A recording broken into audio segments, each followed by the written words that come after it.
Joe, hey, what's happening, man? I'm just trying to wake up. I have my coffee. You have your coffee? I've got my coffee. You know what I got in it?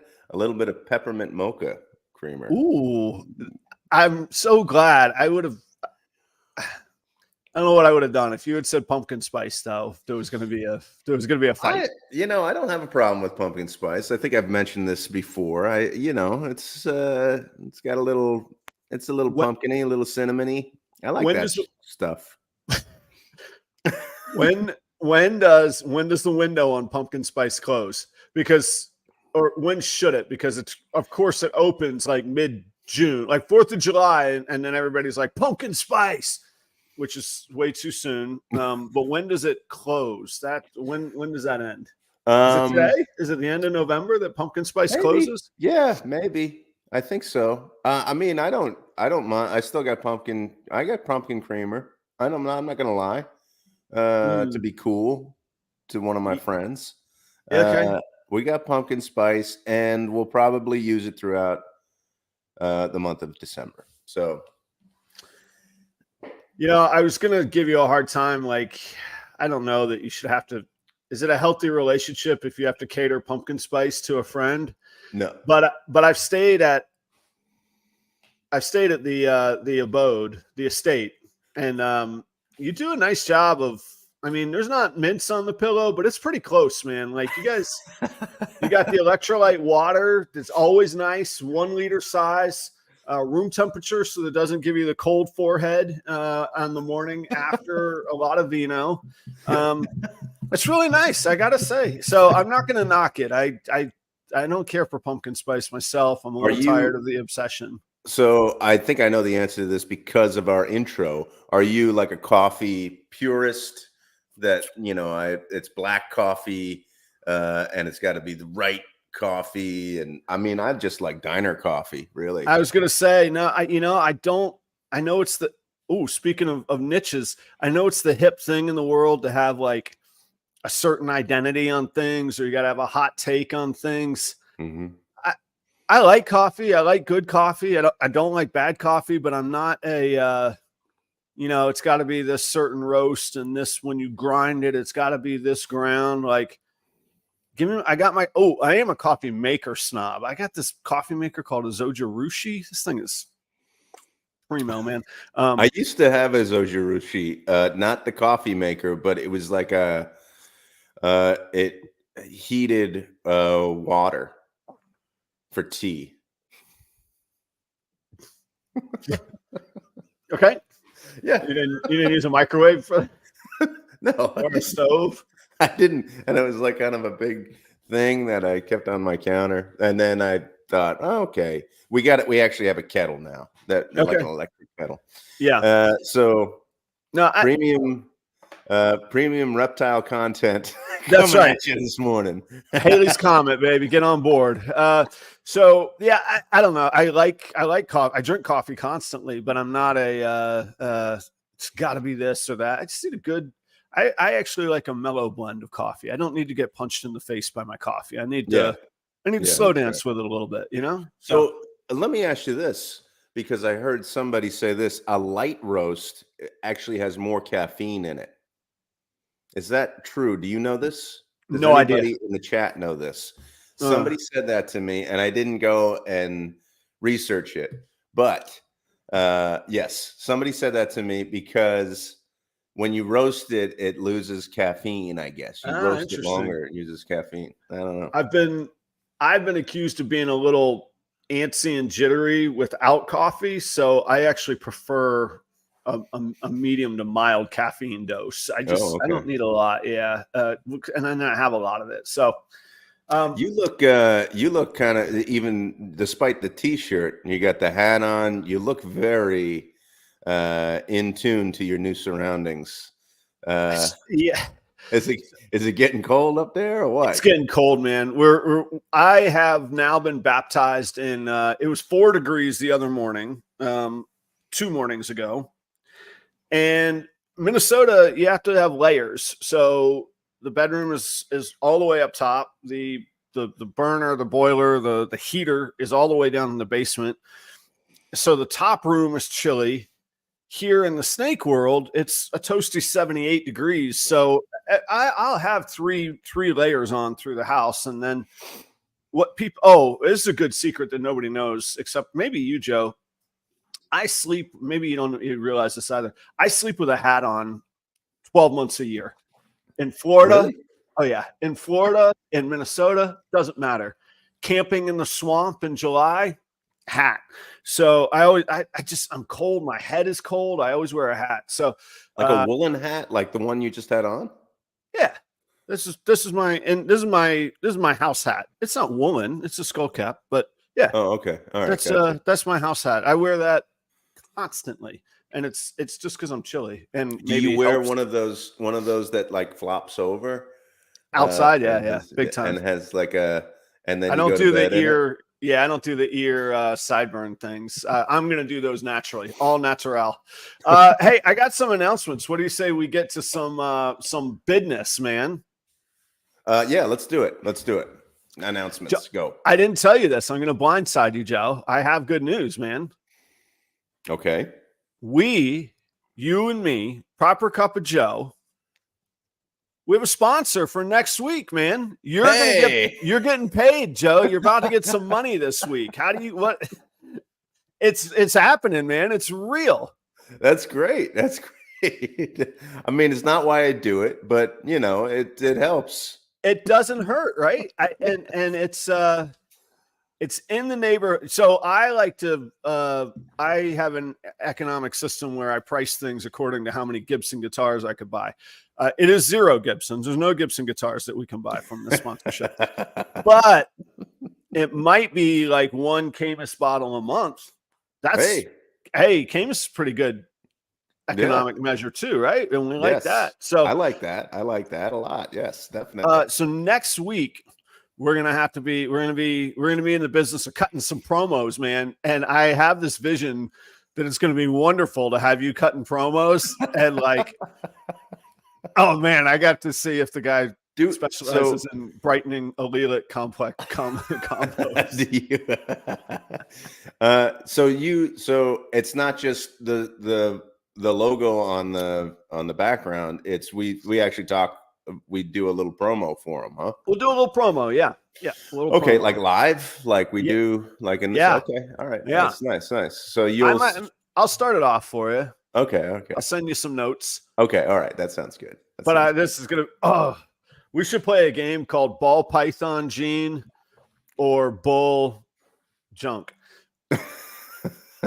and then we throw names at Joe. Matter of fact, audience, you could do that today. So let's play a game, Joe. Let's just start it. Monsoon, Ball Python Gene or Bull Junk? That's a Ball Python Gene. That is a Ball Python Gene. Nice job.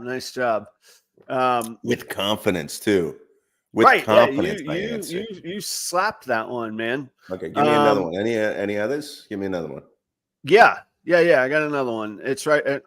It's hard because if I'm staring at the list, that probably means that it's a Ball Python Gene, right? So now I have to do a little bit of acting. Little acting. And now it's like we're in a verbal game of like rock, paper, scissors, because now you're not playing is it a Ball Python Gene. Now you're just playing is that I'm lying or not. All right, I'm done with that. All right, we're gonna let the here's one. Graceful Python says Wookie. Is that a Ball Python Gene or is that Bull Junk? That's Bull Junk. That is a Ball Python Gene, my man. Yeah, Wookie. What's Wookie? How does that express itself? How about that? It makes little like ship porthole circular kind of thing, like circular round windows. So instead of alien heads, it kind of rounds out the windows a little bit. The patterns to look like a window. Okay. How about the Pyro. Okay, let's play. Here's how the game will go. One's a gene, one's not a gene. I think maybe I'm getting this wrong too. What? I'm going. Daddy One's and a Pyro? gene. Daddy and Pyro. Which one is the ball python gene? Pyro is the ball python gene. That's incorrect. It's Daddy. Yeah. Fire. Yes. Pyro. No. Oh, come on. It's close. Pyro's a much cooler name for the gene. Well, just give it a week. There'll be a gene called Pyro shortly. So yeah, but how cool is that? So first off, thank you, audience. You guys are building it. We're averaging more views per show. I think we're getting, Joe and I are finding our rhythm a little bit. We were talking a little bit before the show. I want to work a little bit more on some show prep and make sure the content is good. We can't go making long-term arrangements with people, just, winging it. We got to have a process here. I do. I don't, Joe, you are absolved of any responsibility. I just need you to be you is what, be dumb and ignorant about ball python genes. No, you are open-minded and curious is what you are. And I need more of that in my world is what I need. You flipped it. You flipped it over. That's good. Yeah. Yeah. You know what? Snakes for the Memories. That's Jeremy and Holly. They made a video where his dad came over to cut a clutch. Like that would be fantastic. Like I need to watch that. I have not seen it. I should. Oh, that's really cool. Yeah, and I'd like to see that. And their dad is not. He's like me. I think that was the impression I got from the thumbnail. I think there was a bit of what am I doing here, and I hope not paternal disappointment. That's not what I want to hear, but paternal confusion, perhaps, as far as what's going on. Okay, last one, Joe. Acid or confusion? Which one is a ball python gene? Acid is a ball python gene. That's correct. Acid and confusion are a ball python gene, and they're actually the very same one. There's a fight in the community of whether to call it acid or confusion. How crazy is that nonsense? There's a fight, and then there's it's a debate. No, it's a debate. It's a debate. Yeah, is it acid? Is it confusion? We'll call it. I have a different line. My line does that. It's all the same. How about combining? Just say ass fusion. Ass fusion. Yep, there you go. We heard it first. That's what Joe gets. So that was the sponsorship announcement. That was a big announcement. The other, which is related, not to this show. Those of you in the audience that don't know, Gray Rider Reptiles. That's Charlie at Gray Rider Reptiles. He's the new sponsor on Proper Royals Live. And if you use the promo code PROPER15, you're going to get 15% off of 2 shed tests at shedtesting.com. I'm not going to do the whole promo here. That's for Proper Royals Live. But I like to give a little boost, a little kick.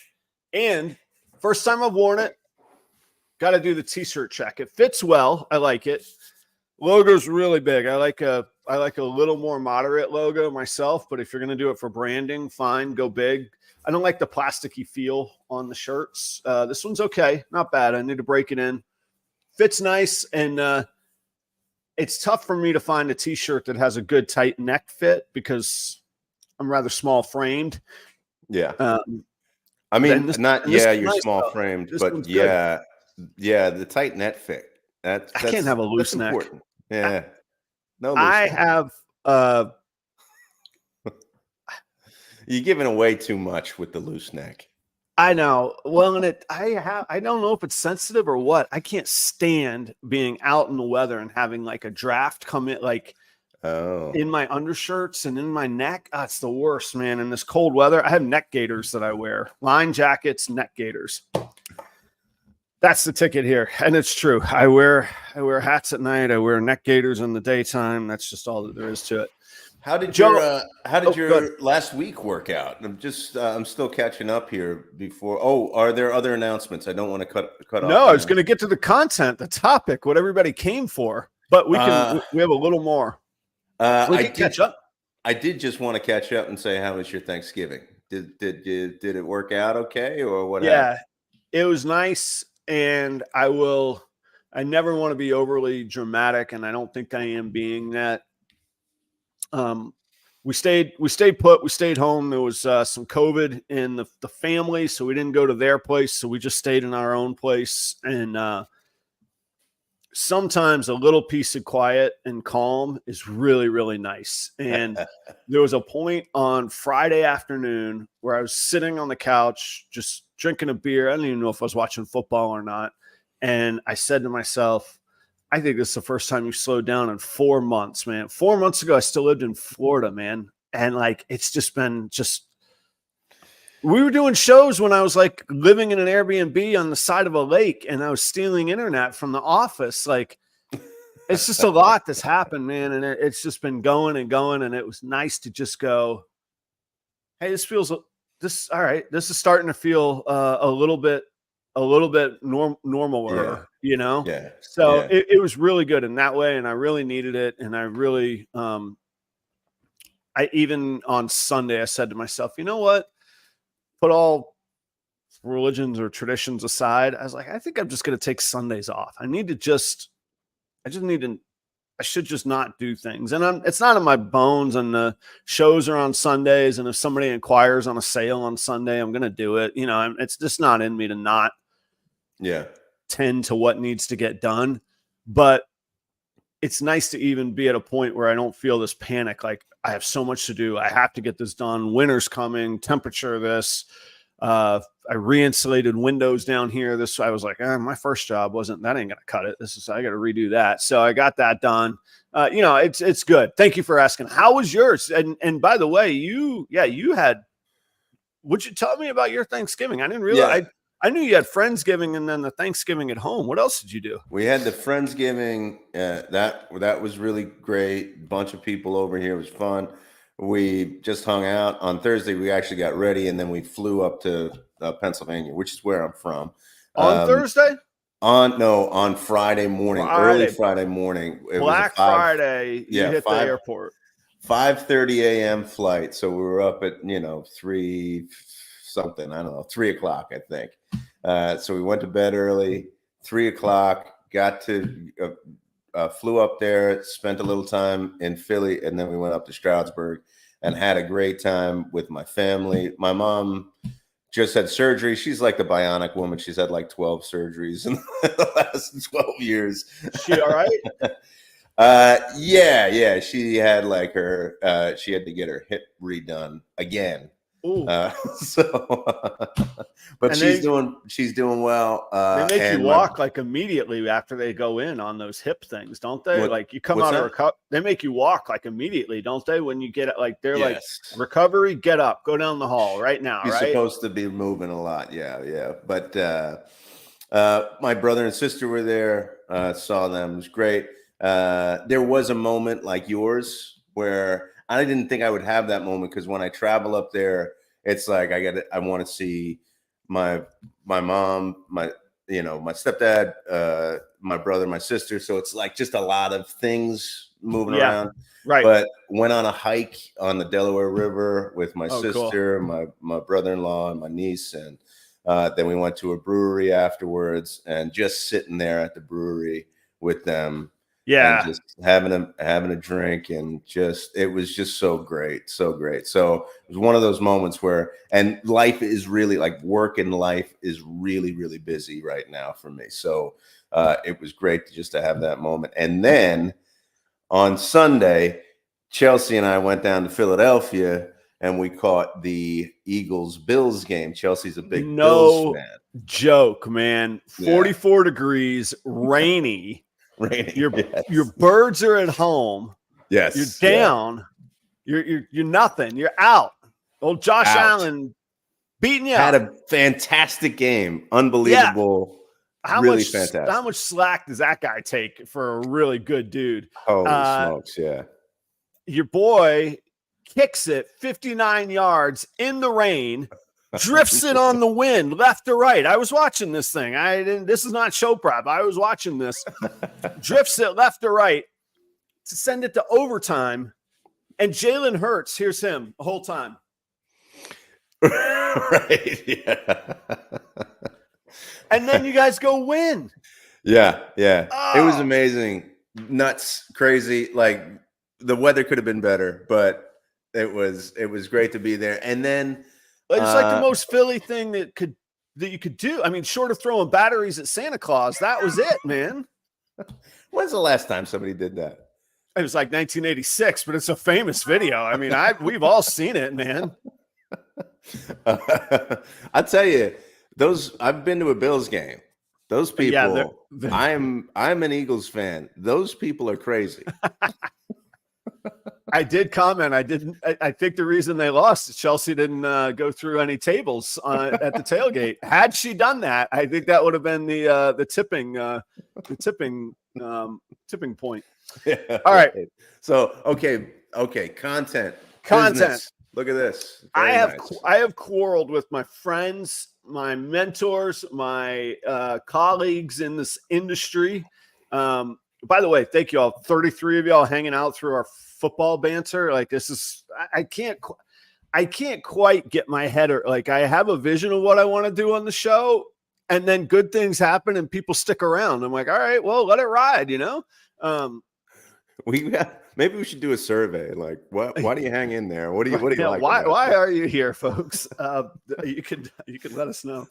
So I have had. I mean, we love it. We love you being here, and especially that's why I like it. Is that I not only do I hang out with a friend, I get to meet great people and interact with them and learn and stuff. It's great. I don't want to force it. Yeah. So, I mean, if it's, we got to think this through.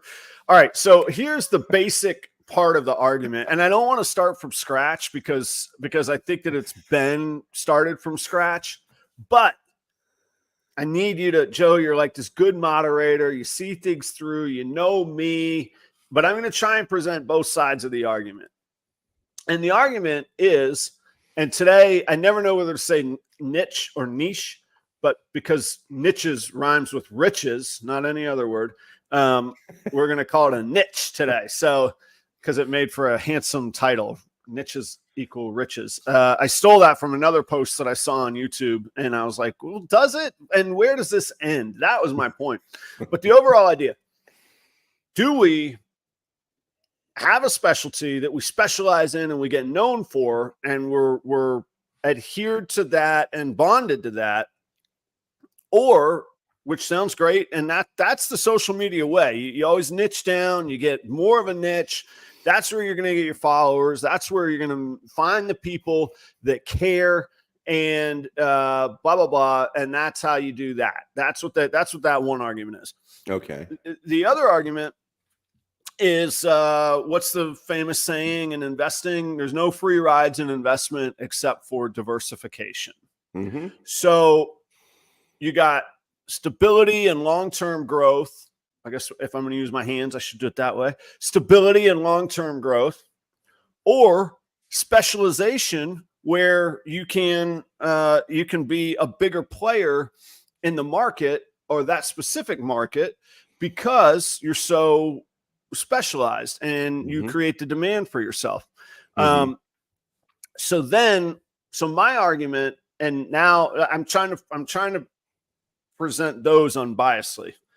Where I get into the quarrels and the over debate is, and we're very good friends. I have no problem saying. So Stephen and Courtney from Leviathan Snakes, Stephen constantly says, Adam, you need to pick a project that you're known for. You're the guy that does this combo and works this breeding project.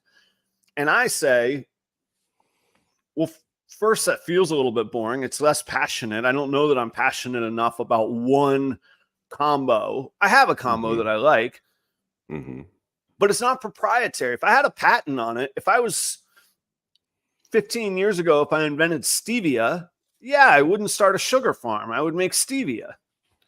In today's world, where it's an open patent and the patent's expired, other people, the formula's out there. Maybe I'm a sugar provider and a provider of fine sweeteners for cups of coffee, and that would be something in my line that I would offer. So my thought is, it's not proprietary. If I were to discover a gene, that'd be a different story.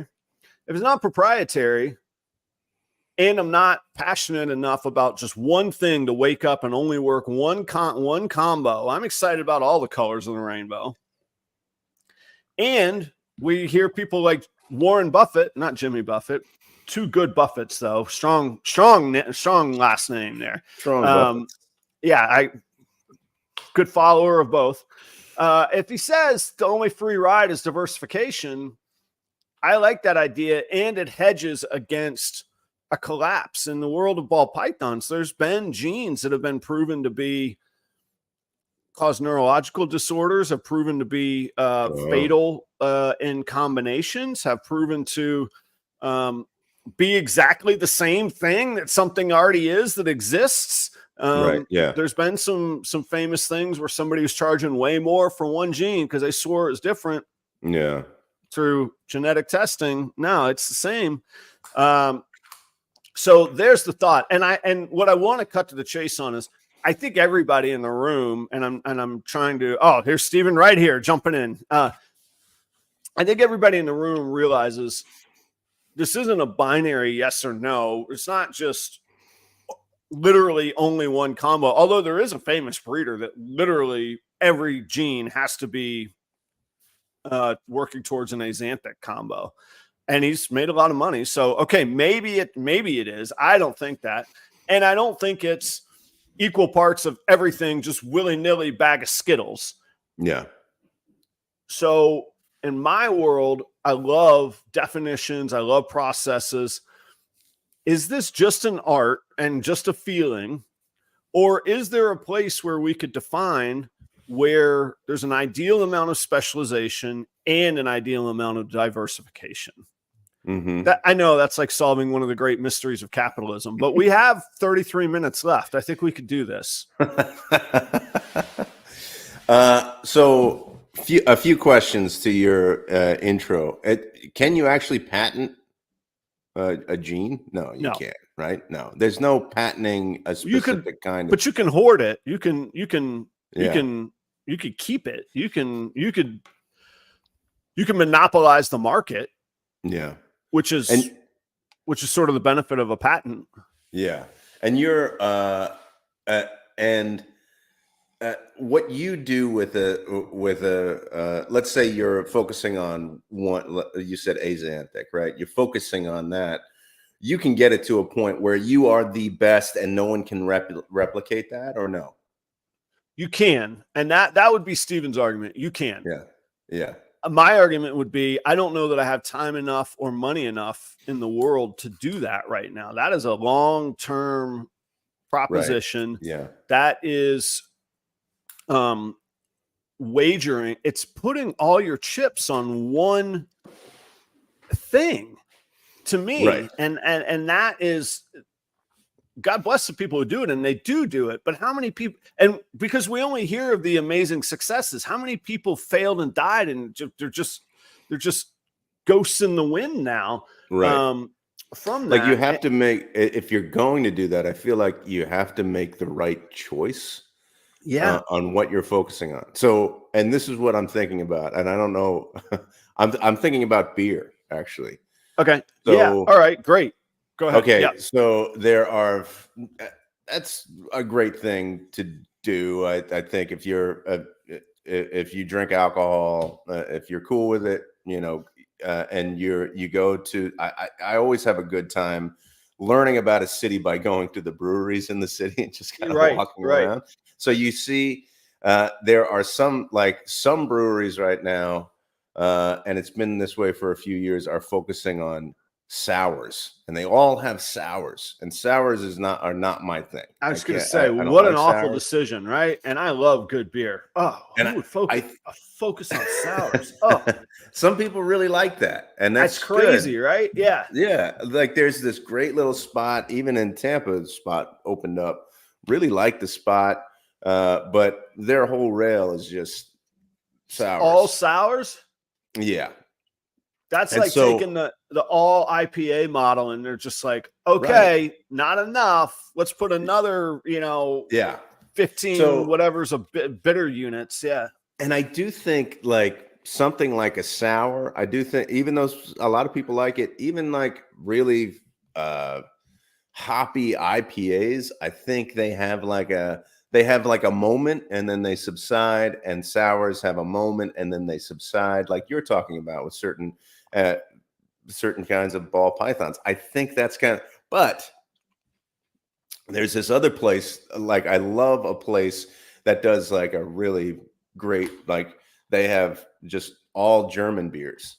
Like that's really, I love a place like that, and they do it really well. Now there's different types of German beers, you know. Right? Are you going to have your There's dark Pilsner beer, and your dark at the same house? But it's going to be classic tasting beers. It's not going to be like out there crazy stuff that only certain people. I mean, only certain people who like sours. You know, like it's not going to be like that. It's going to be like it's closer to to what people think of when they think of beer. So it's like, for me, that's like, you've got to make the right choice, and maybe the right choice for the niche is doing the classic thing really, really well. That's what I really like about breweries. The classic thing really, really well. You walk into a place and you go, I'll have the lager, and you drink the lager and it just tastes like a great beer. Better be done really well. It's like a burger in a restaurant. If the burger ain't good, burn the place down. Yeah. So so that's what I started to think about. And the more that I talk about it, I don't know if it's a good analogy for ball pythons. Well, so here's some clarification and some food for thought. Okay. And again, I want to make sure everybody knows, if I single out a certain breeder or single person, it's because I have a great relationship with them, or there's no way I could possibly hurt their brand because they're so huge. So Leviathan Snakes, that's Stephen and Courtney. I have a fantastic relationship with them, and they are clearly doing an amazing thing, and they've been an amazing part of my brand and my journey. So no knocking on them, and we have robust debates on this often. So all right, so Stephen's comment on one side of the coin is diversification is a hedge against risk and works amazing for stock investments, but ball pythons are not stocks and work the opposite way stocks do. I would generally agree with that. There's very few genes that you're going to buy now and that are going to mature at an 8% or a 10% steady growth. And by very few, I would say none. Jessica from the Holdback Rack focuses a lot of her content on, or a repeated part of her content on how long a ball python gene is going to maintain. And I don't think I'm putting words in her mouth, but her argument is that over time, all genes will become so plentiful, all genes will become so produced and so common that they're all on a slow decline to pet grade and pet prices. Now, that could be a 3-year bust, or it could be a 30-year slow, steady, and a lot of money to be made while you're riding that down. If you're going, Adam, why would anybody buy something that no matter what is on this perpetual decline? To use the example of hedge, your offset, your counterbalance to that is that every female that you own can produce a 6x return annually. Okay. So while it's going down, you're trying to produce each year, you're producing 6 eggs on average from a female. So you could ride it down while you're gaining profit repeatedly. And in 10 years, when, it sort of flattens out at the price it's going to be or whatever, it's never quite flattens out, but it becomes more of a plateau than a downward slope, but still downward sloping plateau. You can make money along the way on it. So that does work opposite of stocks. I don't disagree with Stephen on that part. And I truly don't. My argument would be, if somebody could wake up and be that passionate about one project and it's their thing and it's their money and their resources, I'm never going to knock somebody for it. Yeah. I haven't found that needs to work specifically for me. Spoiler alert, I am going to end my argument or work my way to, maybe these choices find you instead of you finding them. I don't know that out of the gate anybody should. It's like asking an 18-year-old, what are you going to do for the rest of your life at 60? Some of them know, but most, that's a terrible question to ask. You're not going to ask day one breeder, hey, what are you going to specialize in forever? Oh, that's not good. So maybe the answer finds you instead of you finding the answer, but that's the spoiler conclusion. Then Jennifer at High Viz Pythons, that's a Patreon subscriber and an active participant. Thank you, Jennifer. She says Leviathan are sunset evangelists. So sunset is a particular gene in ball pythons. And when she says evangelists, they make videos about the sunset gene. They're known as the sunset breeders. They are that's I don't want to state anything for other people, but that's sort of where they've staked their relevance in the market, is on quality, innovative. We're the sunset people. Yeah. But they do still do clown, asphalt, puzzle. Sunset seems to be the focus. So that's the example of it's never ever going to be I don't think, I can't say never ever. Again, JD Constriction does just axanthic stuff. Very rarely is it going to be a binary this or this, but they're much closer to the specialization, riches and niches mindset. Then Steven asked, which is pretty cool, and I get his point here. When people get out and you see their collection, is it more often random stuff that is diverse, or a focused collection with an overall direction? What we would like probably is an overall direction. For me, I've spent the last 3 years collecting things that I like, thinking of recessive directions that I want to go, stumbling on a few, that's amazing. And then I asked myself, could I do this with 15 different varieties? Has it already been done? Is it too flooded? Is it exciting enough for me? When I say to focus on something, that's a 5, 10, 15-year commitment. And the other difference, and I don't know that it's a good difference or a bad difference. It sounds nice, but it ain't easy.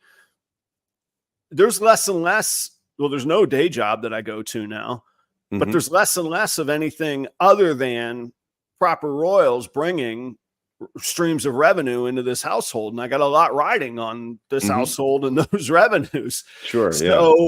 So it becomes a harder choice when I have that much riding on it, and it's that long term that I have riding on it. And again, Joe, you know me, and the people in the audience know me pretty well. I don't say that bragging. I say that with uncertain terror. Like, saying that out loud is a weird thing, man. That's a lot on that. Yeah, right.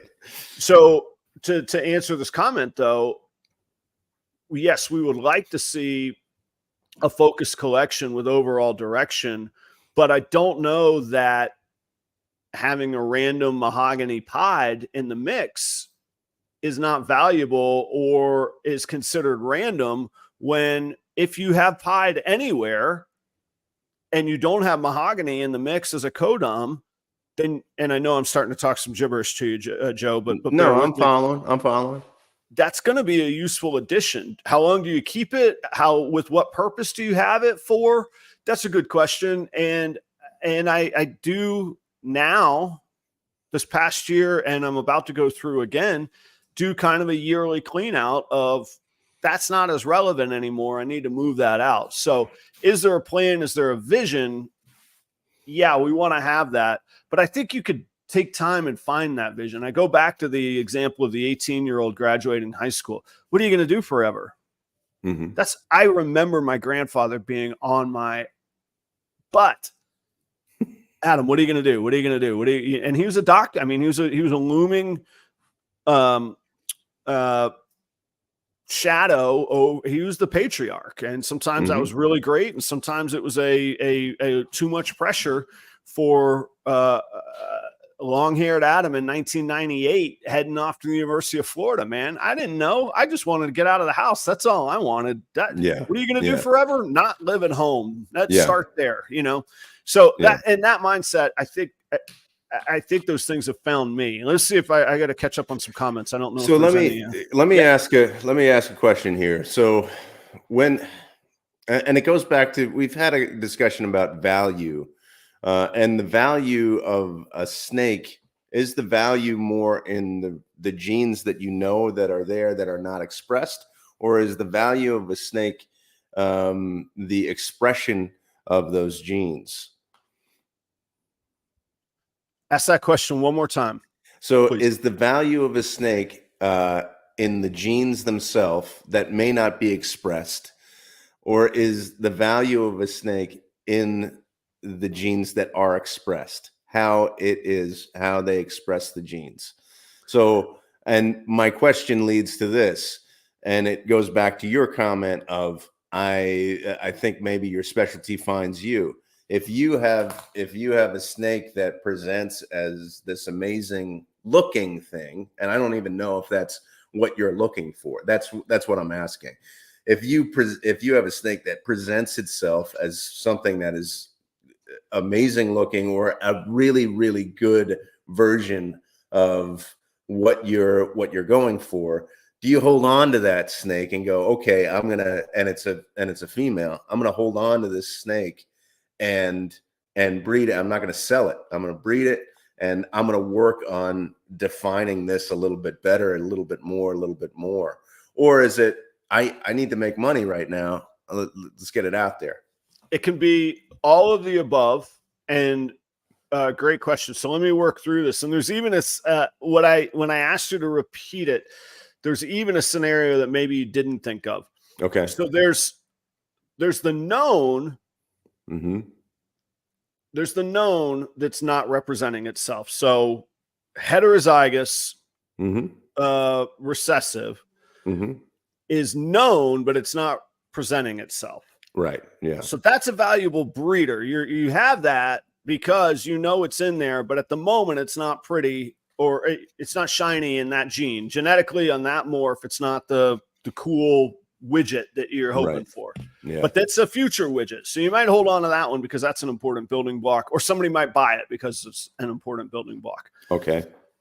Call it the grandma test. Grandma walking by the table has no earthly idea why somebody would pay hundreds or possibly thousands of dollars for a het sunset that just looks, yeah, you like that, right, Charlie? I even gave a little rundown. This is a nice tight neck on a small guy like myself. That's hard to find in a t-shirt. I'm a big fan of this t-shirt. Guys, go check out Charlie at shedtesting.com. So that's the known that you don't see. Right. What I thought you were asking is the value in the unknown that you don't see. Are you mining for new genes? And there's actually a whole industry of people that buy wild caught African import snakes that are not defined. They are in, I'll say, crates, but whatever the thing is, or however they're displayed, and people are rolling the dice going, that thing looks different enough. I think that there's an unknown gene in there that I want to figure out. And they roll the dice, and for 5 years they breed this thing, and then they take the offspring and breed it back to this thing and try and prove and discover new genes. So that's what I thought maybe you were asking. So that's a distant, it's a whole different niche and a whole different world of an angle. To me, it really excites a lot of people. Like they want to have a new gene, be known for that new gene. That does not excite me. I don't think I have time in my life for that. If I happen to stumble on it, great. But I don't think that I have time in my life for that.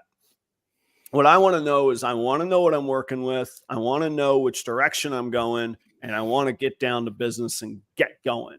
You only get one generation a year. Like these are years long things, like so much change, like the pace of life for years. Okay. So you're not talking about the unknown unseen. You're talking about the known unseen. Okay. But unseen, it adds a dimension to my thinking. Yeah. And that's why I really needed I was like, did Joe just make a quantum leap here? So the unknown, so the known unseen, that has value to a certain segment, and that is a customer base that I sell to. Yeah.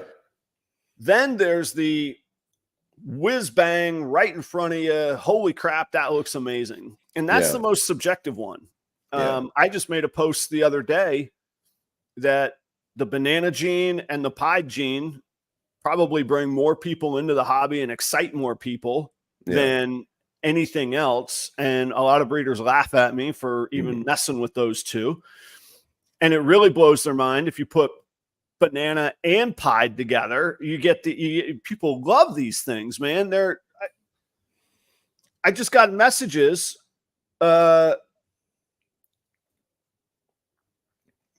Vicky1417, I think she's a local customer. I've been doing business with somebody named Vicky locally. She says, do you have one that looks like this? This will be my next purchase from you. And that is a pied ball python. So there is the whiz bang, holy cow, that looks amazing. But that's totally subjective, right? So like I look at a guitar and go, oh my gosh, that's a Gibson custom shop. Look at the finish, look at the binding work. And somebody else looks at a late 70s Japanese knockoff Lotus and goes, oh, that's the same guitar. And I go, my head explodes, right? Like it's absolute mayhem in Adam's mind. That is not the same guitar. And that's what Steven would go through if somebody was like a Sunset next to a banana pied and somebody was like, oh, look, there's kind of the same neat oranges in there. It's not going to compute. This is an absolute breakdown. Right. Yeah. So it's very subjective. I think what's always, I'll use the word scared, frightened me from the super specialized angle is, and some people might even call it a commitment issue. I don't think it's that, but is you have to, I think you have to find equally specialized buyers. And I think that takes creating a market. And to go back to your great logger comment, if there's already a proven market, if it's already a proven blue chip, I might not get as rich, but I could probably always pay the bills. I have seen there's a movement. I wouldn't say a movement. There's a little trickle of a movement where people are feeding quails to their ball pythons. Quails. Quails. Okay. All right. Just roll with me here. It's a weird world. I know. Okay. I personally am not interested in creating a demand for quail, learning how to breed quail, learning how to raise quail, figuring out how to sell quail, when 99.9% of the rest of the community wants a rodent. I know what's going to work. It's proven to work. I don't need to reinvent my life. Right. I need to make money, and I need to have a good business, and I need to be excited about what I'm doing. And it's sort of that way. I've made like 19 different analogies here, so I apologize. Thanks for sticking with me, audience.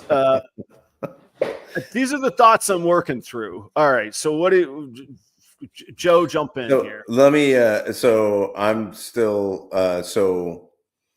I now I've gone back to thinking about the beer again. So, because one of the things that I really like is like going to a place, like I mentioned, and getting beer that I like the German lager at this place. And the problem is I go there with a friend who doesn't drink beer, and they like drinking wine. So I also love that. I love a place that respects the diversity of the people who are going to enter their place. So they go, okay, we're going to focus on these beers, and then we're going to serve these wines. We're not connoisseurs of wines. We're not going to be, selling, $15 to $20 glasses of. You might not have a cellar, but you're going to have, you got a few for the wine drinkers. Yeah. We got a few. So, I mean, that harkens back to what you were saying before. It's never, nothing is either or ever. But it, I mean, having a specialization for those people who know the industry or like have spent a lot of time getting to know snakes, and then having those others that are just kind of, there was one comment that was like, I think it was from Jen, breed the best, sell the rest. Is that, so is that kind of a philosophy that you do, or are There we you go. kind of like, Yeah. we're just out there, we're going to try this, we're going to try that, we're going to try this? No, I was, and that's usually where you start. And Jennifer made a good point earlier. I am a kind of a guy that's got to get my hands into something and it's got to tinker around. So somebody could say, well, you've wasted that time. I have, but then I've gained the confidence and the knowledge. Keith says, so you're saying at Creative Genetics, so you're saying even Bud Light has a place. Yeah, it's the best-selling beer on the planet. Every one of us will publicly turn our nose up at that crap. But let me tell you, man, there's a reason everybody flipped out, which I won't even get into the politics of it, but everybody flipped out because of a decision that Bud Light made. When it has no bearing on any of our lives. 0, 0, 0, nothing. It matters none. And everybody had an opinion on it. So, Joe. Or, I mean, even going full circle, coffee. Yeah, there we go. Right. Yeah. Same thing. I like diner coffee. I like drip coffee. I like, just give me a cup of coffee. And if it's bad, I won't drink it. And but I don't need the beans to come from a certain place in the world. I just give me the coffee.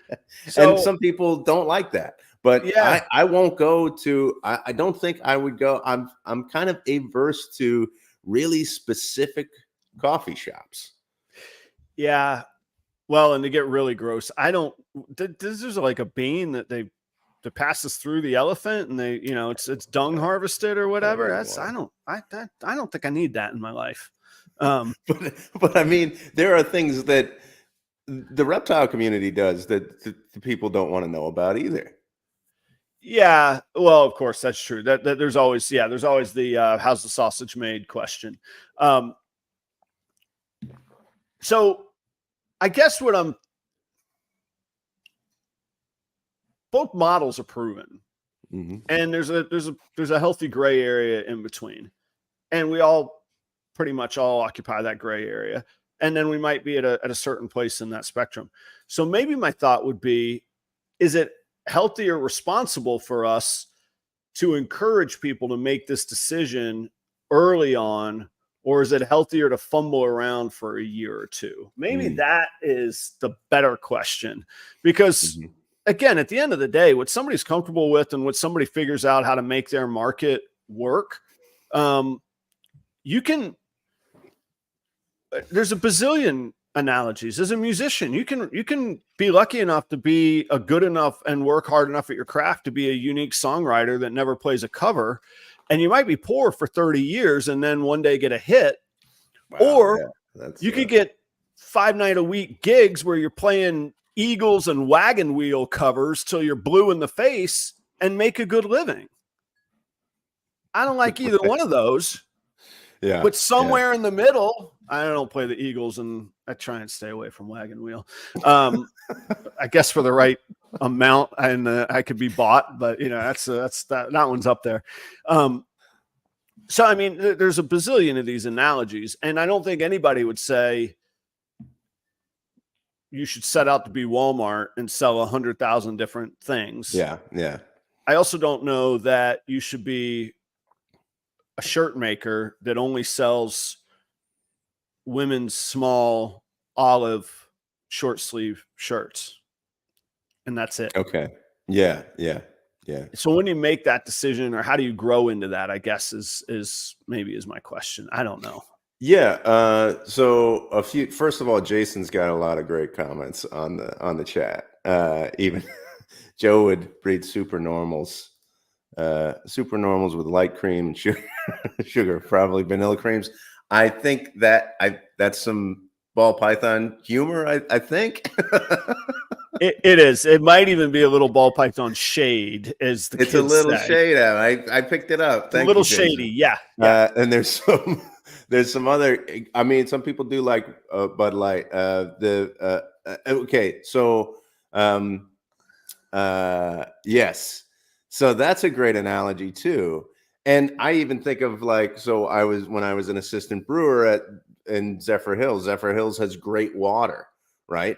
So It is known for such things. Yeah. Yeah. So the brewery had a certain taste to all of its beers that worked. The water worked. Nice. Okay. Yeah. The water worked for certain types of beers. Like the black lager was really good there. The Marzen was really, the Oktoberfest was really good there. Like, yeah. And those are, so, and it didn't, I don't think it quite worked for the other ones. So you're dealing with this, with the ingredients that you have, and then you're finding what you can do with them. But there was another comment, and I can't remember who said it. Yeah, at the beginning of when you're starting your collection, and I don't think many people who start a collection actually have this either knowledge or direction. When you start a collection, that's probably the moment when you go, I'm gonna go in this overall direction, and that's probably your best shot at getting there, I think. Ideally it is. And the famous stereotype, and it's a stereotype because I'm with Keith, man, all this beer talk. I'm like, man, when you said Mars, I'm like, that sounds good right now. And I'm like, dude, it is way too early for a Marzen right now. It's a great breakfast beer, really, when you think about it. Yeah, there's a stereotype in the industry, and it's a stereotype because it has some truth, is we buy these neat, shiny things that have nothing to do with each other, no real long-term project. And after a year, we look around us and go, this is just neat to look at, which is okay. Yeah. But from a breeding outlook, it's not ideal. It's okay. Yeah. It's not ideal. And so then you go through this like initial hurdle of clear it out, clean it out, refocus it. Right. Now start buying things in the direction that you want to go, and try and harness that thought in that direction. And I think that is the healthy answer. And I think even if we don't come up with an answer, which of course we're not, this is an age-old debate. Like, we're not probably going to change anybody's minds, but through talking through things, there could be nuggets of truth and aha moments for different people, and for myself, for that matter, as well. So yeah, I guess finding it, or again, does it find you? Mm-hmm.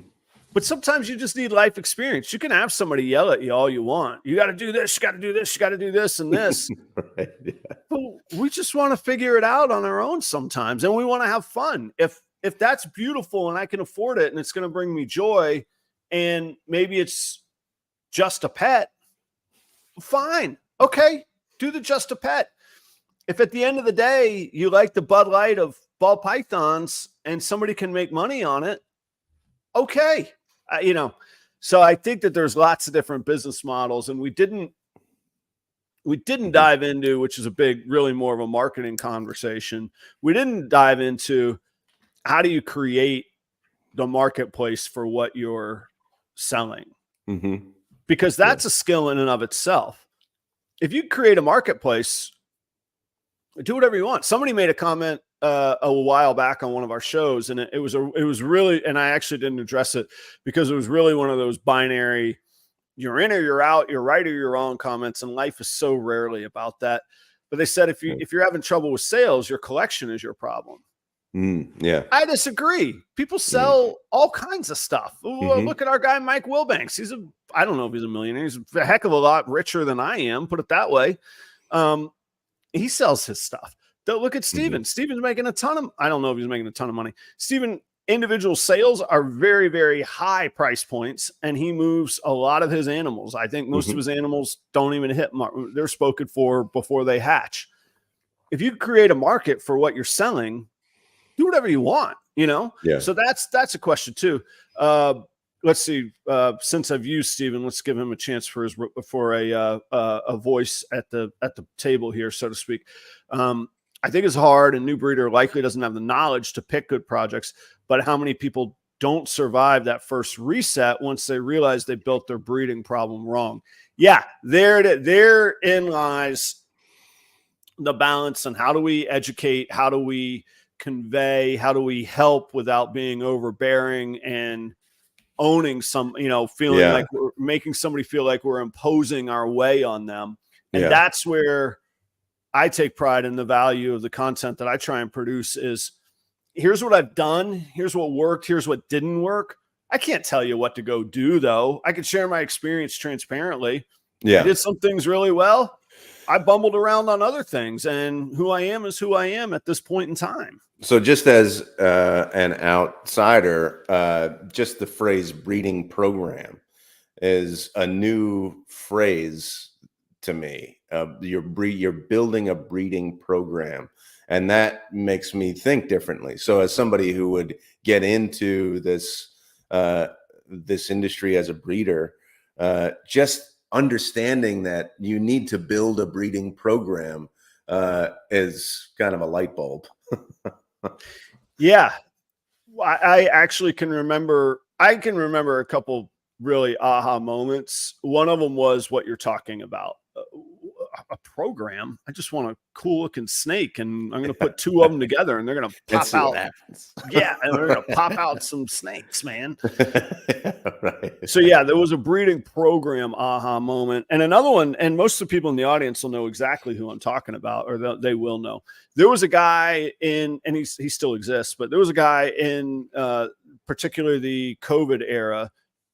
And his name was Chris Hardwick, and everybody likes to knock on him. I like Chris a lot, matter of fact. And I'm going to state that for the record. If you guys don't like him, just spare me. We don't need to pick on anybody. But I remember Chris saying he was using the word investment. And I remember saying to myself, this guy doesn't know what an investment is. These are nothing but luxury trinkets. These are not investments. And then I looked on Morph Market, and then I understood things of breeding programs, and I looked at things through the vision of a business and the stunning prices that these things were garnering and commanding at the time. And I was like, oh my gosh, you dummy, Adam. Yeah, these can be investments. They don't have to be shiny trinkets that cost us money. They can be investments that will make us money. Yeah. Oh, that's a fun day in the life right there. Yeah. So I know that we're in overtime. We're going to have a big finish where the Phillies win in overtime. I think it's fitting that we've gone to overtime. Joe, where have I left you? Have we left you bewildered? Have we left you? What's been said that needs to be said? I thought this was a great conversation. My idea is that if you were to be a new person who wanted to do this, to have so I like this idea of breeding program. Are there like charts that I could look at where I could go, if I wanted to have this type of direction with my collection, where do I start, and how does it look, how long will it take, are there things that are kind of mapped out for new breeders? And if not, is there a market for that kind of thing? So it's not necessarily a chart, but there is a thing called the breeding calculators. And what the breeding calculators have done is